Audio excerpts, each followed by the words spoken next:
เขาจะไปทักทายสบายดีเพิ่นก่อนเขาจะเบิ่งขออนุญาตเบิ่งได้เอ้ยงานบ่เนาะงานมาโดนแล้ววะมาโดนเติบแล้วขออนุญาตเบิ่งป่าเด้อให้ FC ได้เบิ่งแน่โอ้พี่น้องเอ้ยป้าเพิ่นได้หลายก็นี่เห็นบ่นี่เห็นบ่โอ้ยพี่น้องเอ้ยนี่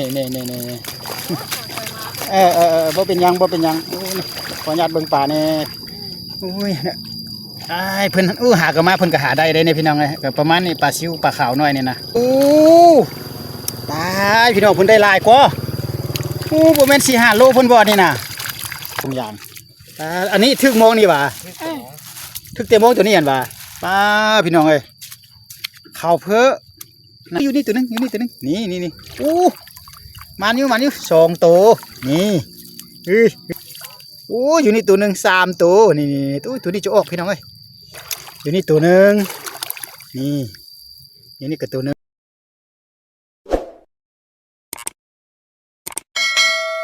ทักทายสบายดียามแรงๆพี่น้องเอ้ยเดี๋ยวนี้เบาจันออกมาหอมหนึ่งออกมาขวางเหเด้อแต่ว่าอยู่ทางบ้านนะเบาจันก็น้ำท่วมมาทางนี้ก็น้ำท่วมแต่ว่าเบาจันก็เบิ่งว่าสิมีป่าบอน่ะแต่เห็นว่าน้ำขึ้นอยู่พี่น้องเอ้ยลองติดตามรับชมน้ำกันเบิ่งสิมานบ่นี่น้ำโอ้แห้งขนาดเลยบาดนี่นะไปเขาจะขวางให้ก่อนเขาอยู่ข้างขวางอยู่ทางหน้าเลยพี่น้องเอ้ยไปรถจะเขาจอดทางหลังนี่พี่น้องไปเบิ่งน้ำกันสิมานก่อนพี่น้องเบิ่งน้ำขึ้นนั่นขึ้นหลายแล้วพี่น้องเอ้ยอุ้ยสิมานบ่มันก็รถด้วยครับชุ่มน้ำกันเนาะบ่จะขวางอยู่ในบ้านหนึ่งก็เด้อพี่น้องเด้อเบิ่งน้ำกันนี่ขวางทางนี้ก็จะออกไปทางพุ่นแล้วก็คือเก่าอะไรเด้อยู่หั่นเด้แต่อยู่นี่ก็เข้าขวางอยู่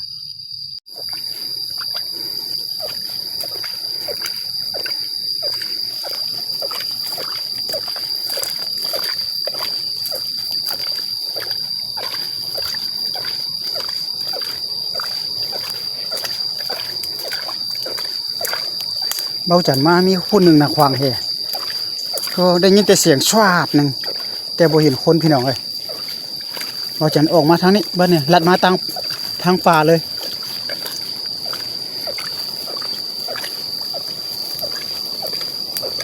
อยู่นี่บ่พี่น้องเห็นบ่บอลเก๋ๆน้ำตกตาดอยู่นี่แหละบ้านเนี่ยโมเมนต์ธรรมดาเลยพี่น้องเลยโอ้นกนั่นโอ้พี่น้องโอ้น้ำตกตาดอยู่นี่แหละบัดนี้นะน้องขวางบาทหนึ่งก่อนวันนี้แต่ละเธอเบาจันเคยมาในวันอะไรนี่มันจะลัดมาทางเทิงอันใดจักนี้บ่มีเพิ่นว้ายพี่น้องเลย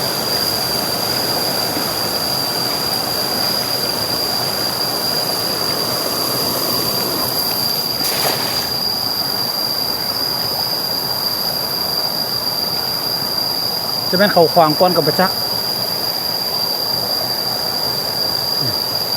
ประชาชนมีป่าแล้ว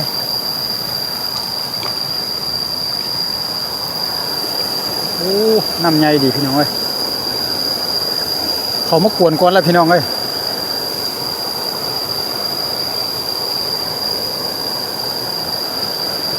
นี่โบถือพี่น้องกินบ่โอ้มีคนมาขวางแล้วพี่น้องนั่นบ่แม่นกันโอ้แน่นอนเด้อบ่นี่น่ะหมานเด้อบนนี่นะมายามใดก็ปนินได้ส่วนหลายนะ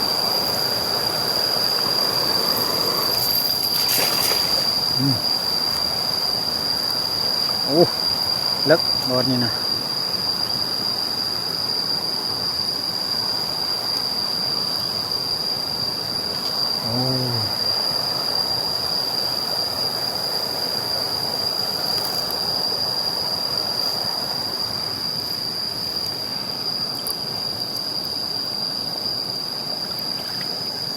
โอ้บ่เข้าพี่น้องเลย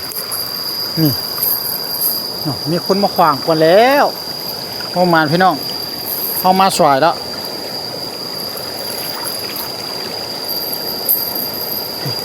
ไปเบิ่งทางเทิงก่อนแห้งว่ะ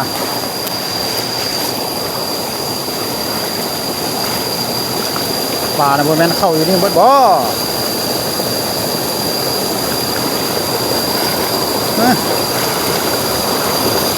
น้ำผมเถื่อนหมดเถอะ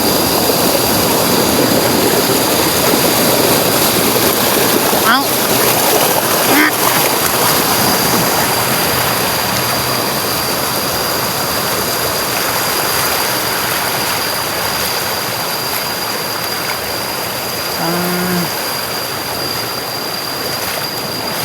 แต่เดี๋ยวนี้มีคนมาก่อนละพี่น้องเขามาขวางก่อนว่าจะได้บ่ได้ก็เบิ่งน้ำกันละพี่น้องเลยโอ้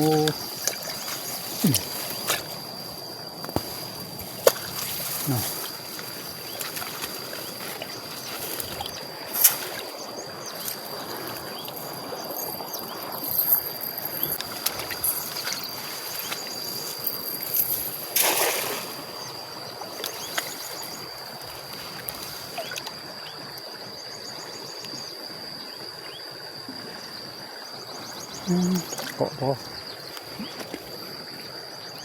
ป่าบุลุงเลย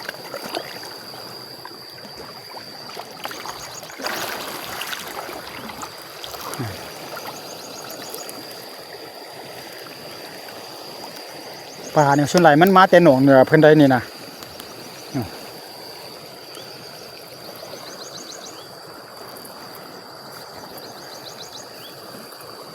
บ่ถือพี่น้อยคันถือมันก็ต่ำอยู่เลยนี่ก็สิลงขวางเบิ่งก่อนหน่อยนึงจักเติม4-5 บาทเบิ่งก่อน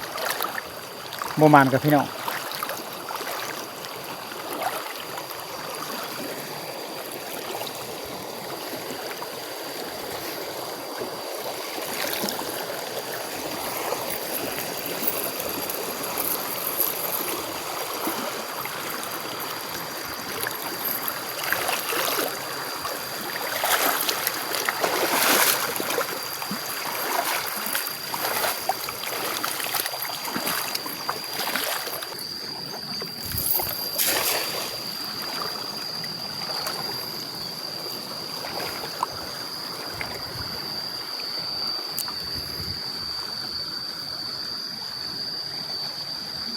โอ้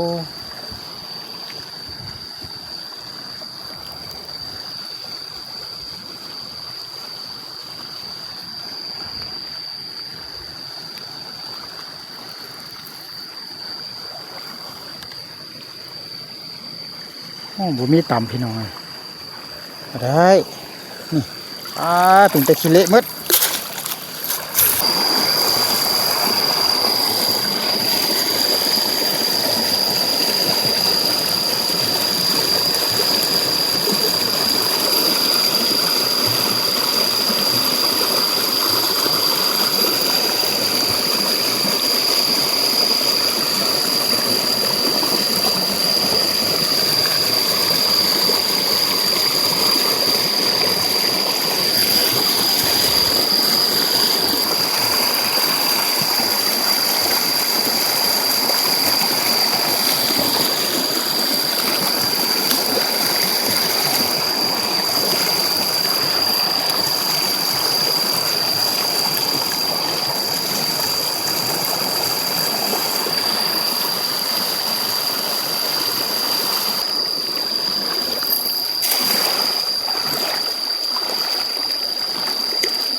เบาจันขี่รถมาเนาะเฮ็ดน่ะนี่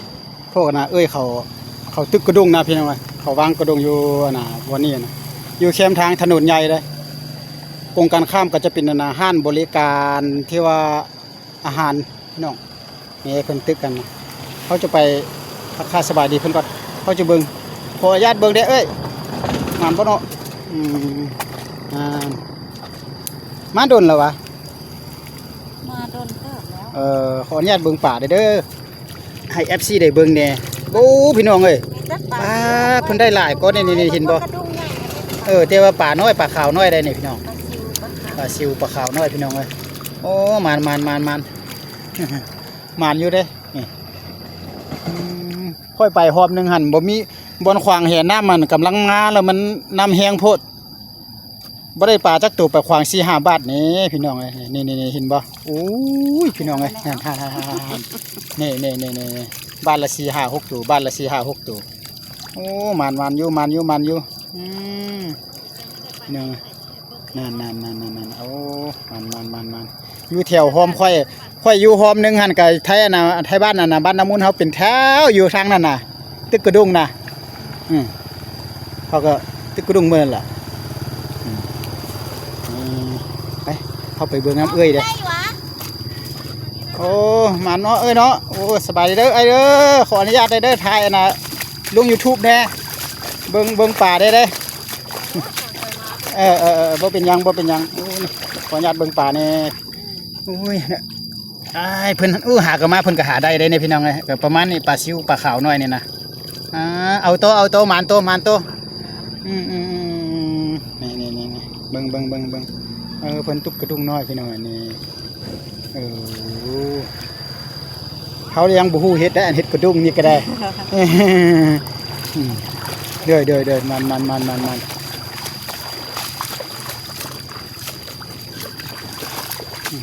โอ้เสียงโทรศัพท์ก็ดังอยู่แล้วได้บาดนี่นะไปพี่น้องมันไปข้างถนนไงทางนี้น้ำลอดพื้นได้พี่น้องนั่นออกมาทางพี่เนี่ยโอ้ยพื้นฝนตกหลาย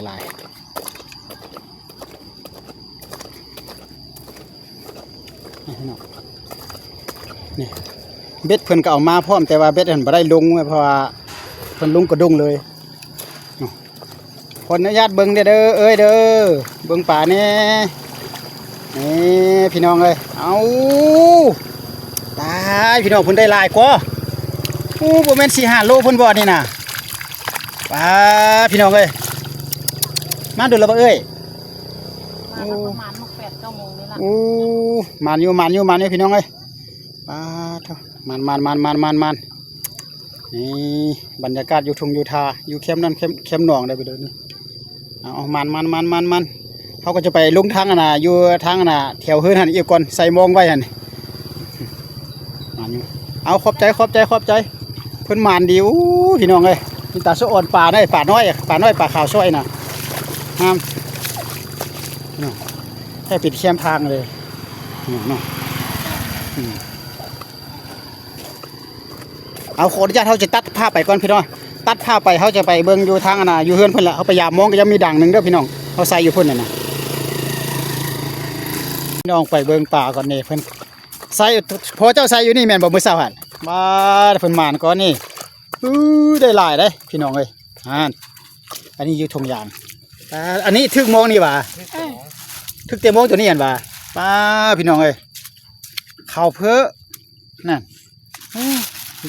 ประมาณโลปลายพอดอยู่เบิ่งให้ FC เบิ่งก่อนนี่พี่น้องเห็นบ่นี่น้ำขึ้นป่ามาคนก็ลงหาอยู่หากินนี่เส้นทางนี่เด็กนั่นนายพานเพิ่นโอ้มันคักนี่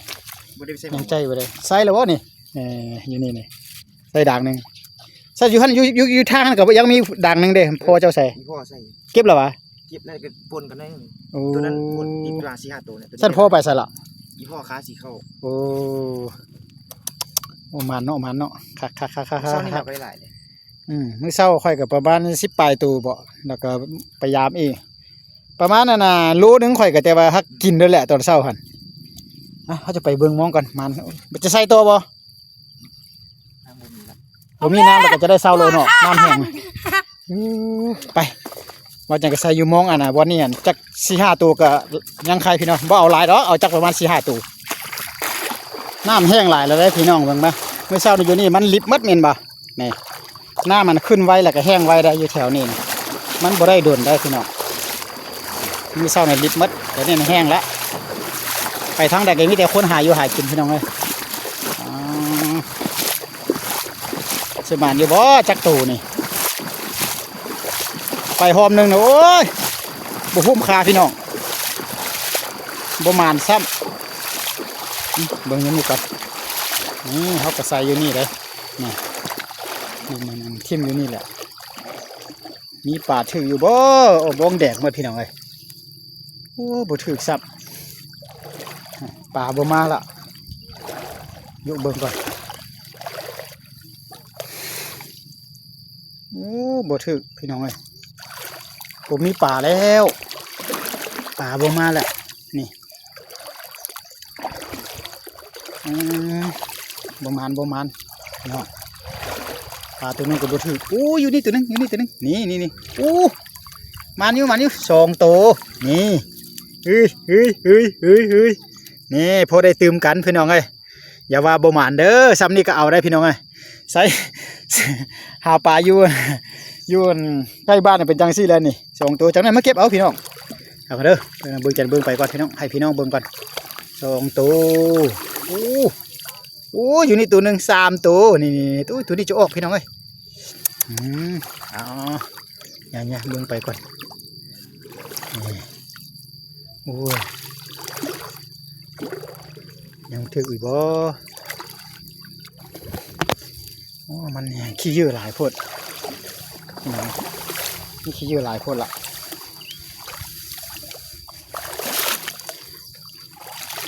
โ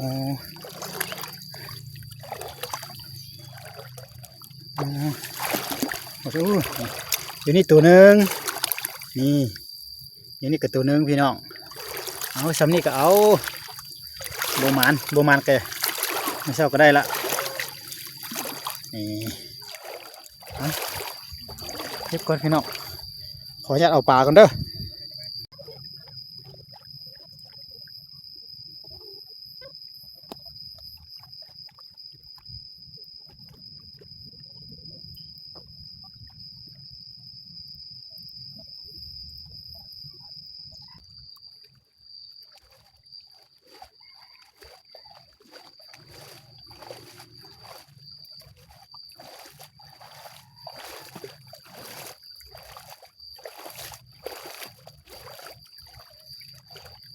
พี่น้องได้ปลาแต่4ตัวพี่น้องเอ้ย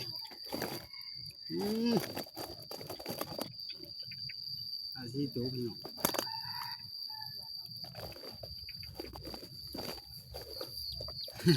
น้ำมันแห้งหมดแล้วได้แต่ปลา4ตัว